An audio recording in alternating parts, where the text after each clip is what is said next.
Hello guys, Sophia Kiwi here. Welcome to today's video and to my channel. I want to thank all of you out there for reacting to my channel, watching, liking, commenting. I appreciate it very, very much. So thank you. Today's topic is what is it that causes narcissistic personality disorder? I'm also going to answer a question, are narcissists naturally evil? And I will look into 3 different types of narcissists. So there are different degrees of narcissism. That's what we are going to talk about in this video. So let's get right into it. The first factor I will talk about is psychological, in fact. The roots of narcissism often go back to early childhood, inconsistent parenting, when the child is either over-pampered or harshly criticized. This can lead to the development of narcissistic traits. Children who are constantly praised for their abilities or appearance may grow up with exaggerated sense of self-worth. On the other hand, guys, behind the grandiose facade, many narcissists hide a deep lack of self-confidence. Narcissistic behavior becomes a defense mechanism, and that makes feelings of inferiority and vulnerability, as we all know. The second factor for why a person may become narcissistic is the influence of society and culture. Society and cultural environment play a significant role in the formation of narcissistic behaviors. The modern world, with the cult of celebrities, the pursuit of likes on social media networks, and the constant demonstration of success, creates fertile ground for narcissism to flourish.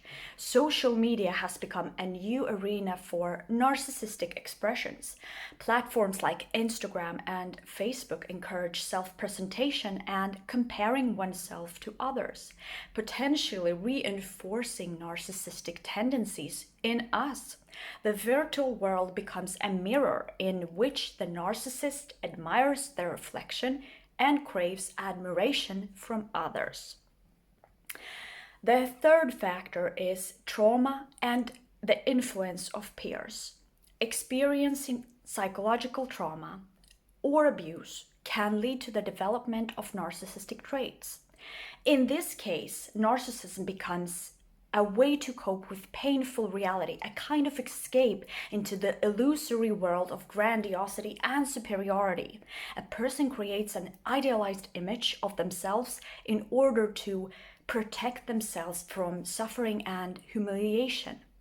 Pressure from peers, as we know, and the desire to fit in is another factor that contributes to narcissism. Teenagers may begin to behave narcissistically in order to gain acceptance in their social group or to assert their dominant position. During school years, the need for approval is especially high, and narcissism can be a way to satisfy it, unfortunately. So the fourth and the last reason or factor I'm going to talk about for why people become narcissistic, can become narcissistic, is the genetic predisposition to narcissism. Yeah, although the influence of genes on the development of narcissism is not yet fully understood, research suggests that a certain genetic predisposition does exist, in fact. Narcissistic traits are inherited to some extent. That is, if a parent demonstrates narcissistic behavior, then children are more likely to become narcissists. But genes are only a part of the equation, guys, and environmental factors are just as important. So now that we know the different reasons for why a person may become narcissistic or develop narcissistic traits, let's look into the different types of narcissism. People with pronounced disorders, as psychologists claim, are rare. So most often it's pathological narcissism has a mixed form and doesn't manifest itself in all spheres of a person's life. So it's a degree to which a person is narcissistic. That could also be the reason for why the experience of encountering a narcissist can be very different from person to person, because the degree of narcissism is different in each person.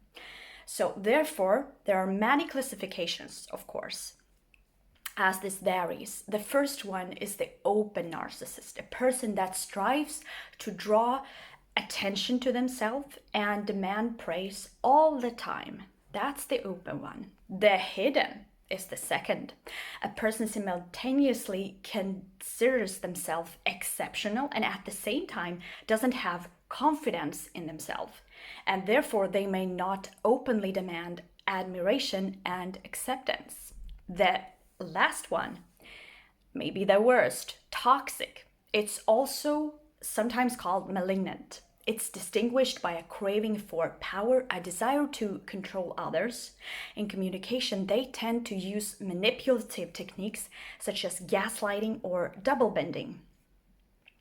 Here are also a few phrases you can hear from a narcissist. There are countless examples, of course. Here are a few I have heard. You should be happy for my attention. These idiots don't understand who they are dealing with. I'm the best. I will not talk to or befriend someone who earns less than me. Yeah, only a few of them, but we kind of understand what this is about already. And to the question, are narcissists truly evil? Are they evil from the beginning? Anger, let's talk about that, is a defense mechanism for the narcissist in which they fear their past may repeat itself. They resort to controlling and manipulative behavior to avoid appearing vulnerable. This behavior causes distress to those who are in close proximity to the narcissist. Unhealed emotional wounds of a narcissist lead them to feelings of hatred in general, as well as to manifestation of hostility and negativity towards others. So the narcissist shows anger by being defensive. If your perception of events doesn't match the narcissist's, and they probably will not, you will become the target of their aggressive behavior. Narcissists behave meanly, but not everyone necessarily shows open malice. Not necessarily. You will not. It's to some degree, most often, as we have already discovered. And some tend to be secretive and only behave viciously in certain situations or towards certain people. This is also why one person can say, wait, why are you still friends with that person? They are clearly a narcissist. Well, because with that person, the other person, they don't show, the narcissist doesn't show their narcissistic traits. Only with the person that claims they are a narcissist, they have shown to them who they truly are. So that's why it can be very tricky to actually identify a narcissist and the degree of narcissism as well. So guys, I hope you will find this video helpful. Comment down below. What do you think? Do you agree with me? Do you disagree? Have you ever encountered a narcissist? How was that? Are you still in communication with them? I hope not. So this was it for today. I hope you will find it helpful, as I said. So thank you for watching. Comment, like, and subscribe. Bye-bye.